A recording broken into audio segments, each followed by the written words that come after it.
السلام عليكم ورحمة الله وبركاته. كلنتي وعن أو ونكسن داوديال دمانتين با كسر دوادا ميل كستو أجوكتان برنامج جارة أو أي نكسو قادني دونو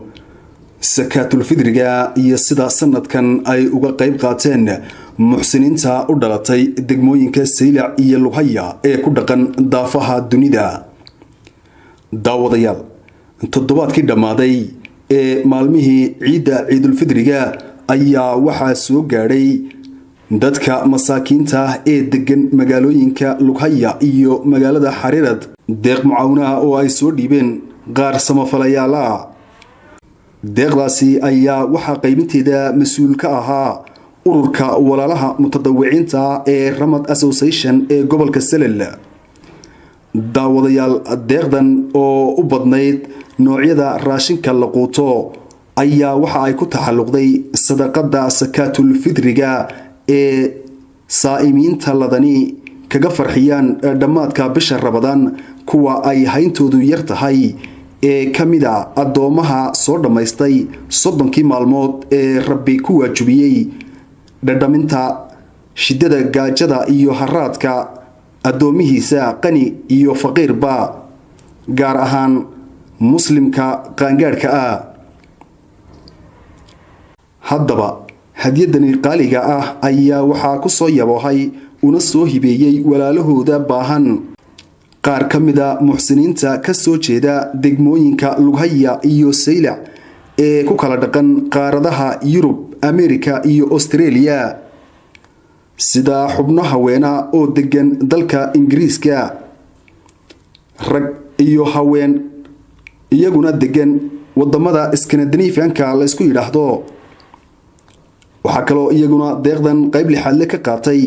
dalada ugu ballaaran midowga bahda samafalayaasha u dhashay gobolka Salel ee ku dhaqan caalamka waana dalada Hudon Foundation.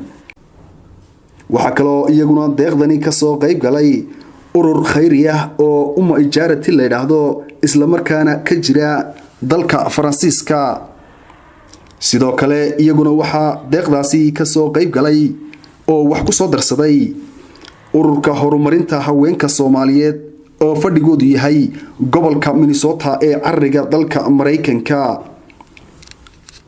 daawadayaal waxa haddaba magaalada Lughaya deeqdaasi ka faa'iideystay 70 qoys oo kamida dadka ay hayntoodu yar tahay ee ku dhaqan magaaladaasi. waa kan ugu horeyn sargaal kamida ururka Ramad oo isagu ka mas'uul ahaa qaybinta deeqdaasi. waxaan joognaa Saaka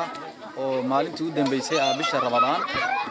ee magaalada Lughaya oo ka soo baxnay magaalada Djibouti kana tirsan ururka Ramad.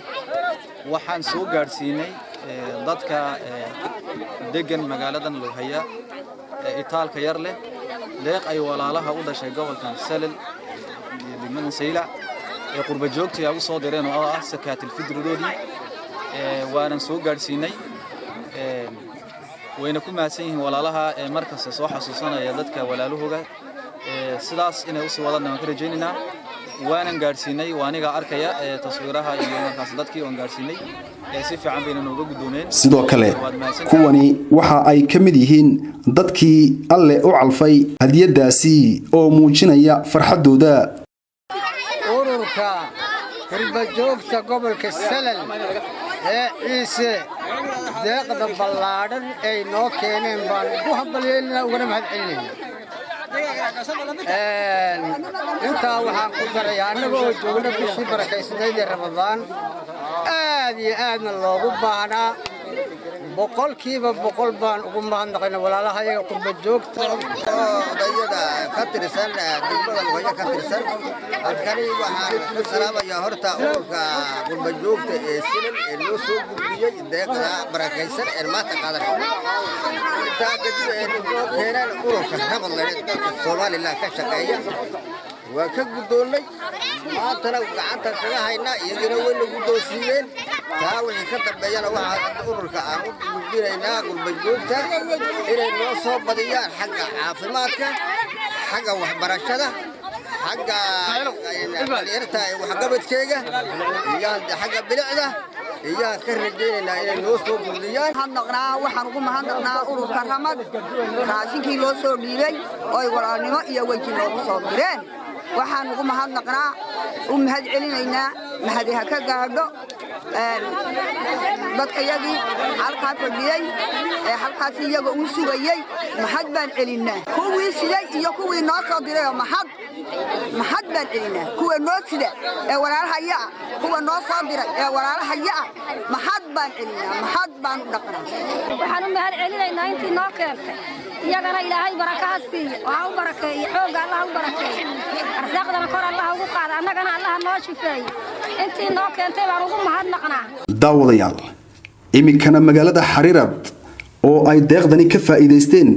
in ka badan 300 oo qoys oo ku dhaqan duleedka degmada Xariirad kuwaasi oo kamid ah dadkii ay abaaruhu seejiyeen maalkoodii marka horese waa kan garyaqaan Xuseen Cabdillaahi Rayaale oo kamid ah arkaanta ururka Ramad Association oo isagu sharaxaya deeqdaasi deeqdu waxay ka qofkiiba waxa ku dhacay cotton kiilo bariisa iyo cotton kiilo sonkora iyo 25 daqiiqa iyo karton timira iyo daasad saliida iyo daasad caana iyo qofkiiba ku dhacay marka walaaliheen Allah u shifeeyo walaaliheen soo deeqayna ajirkoodii Ilaahay ha ka siiyo waxaan rajaynaynaa inuu ka sii socoto isku damqashada iyo iska warhaynta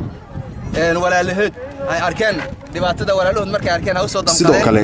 waxa deeqdani ka mahadnaqay xubno kamid ah bulshada reer Xariirad kuwaasi oo duco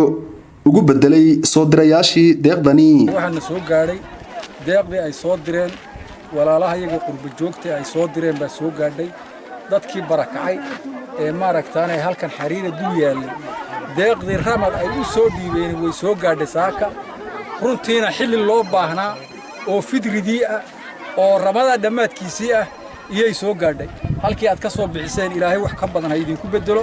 ragga soo qaaday ee intaa safar u soo galayna Ilaahay ha liibaano ay soo gaarsiiyeen degmada Xariirad dadkii barakacayaasha ee nawaaxigeeda ku sugnaa intii soo bixisay waxaan Ilaahay ugu rajaynaynaa inuu miisaanka xasanaadka ugu daro gunti iyo gunaanadkii waxa si qalbiyana hadiyadani ugu farxay ugana dareen celiyay qaar kamid ah dadkii loo qaybiyay deeqdaasi ay abaartu ku hamsatay shambilood yaala magaalada Xariirad shambilood yaala kale Xariirad yaali ayna sugsiyeen Allah gargaara soo gaadhay deeqdii hadiyadii aad noo soo dirteen waa ka gudoo daawadayaal inta aan barnaamijkan mid la mid ku kulmi doono waa aniga oo Maxamed Cawaale Daahir ah dhammaantiin waxaan idinkaga tagayaa ciid mubaarak kullu caam wa antum bikhayr